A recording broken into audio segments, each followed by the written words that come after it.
Wala ba kamo makapangutana, nganong ang kalsada maayo pa? Pero ayuhon na pud. Ug nganong ang kalsada kanunay daot?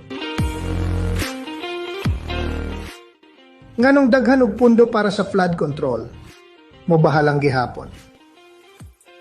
Sumala sa impormasyon nga nakuha, mogawas nga adunay daghang pundo nga gikan sa Kongreso. Ang politiko giingong nangayo og 25 ngadto sa 40%. Unya magbayad og 7% nga VAT, og 1% alang sa insurance bond, 10 to 15% alang sa implementing agency, 2% alang sa BAC, 3% alang sa contingency fund, 0.5 or 1% kung bawasan sa commission on audit. So meaning, pila na lang ang maadto sa project, around 42 ngadto sa 12% na lang, tungod kay 58 ngadto sa 88% ang nawala. Anong ginabuhat na to kini? Kay gusto na to mahibaluan ng tinuod. Nadungog ko kini.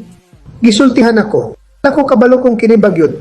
Basen na hibaluan nimo. Kini ang atong pangutana. Tungod kay kun kini is tinuod, kinahanglan kini nga undangon. Ug kun dili ni tinuod, kinahanglan nato mahibawan kung unsa gayud. Katungod nato ang makahibawo kay kwarta man kini sa katawhan. Unsa ang naa sa inyong hunahon? Unsang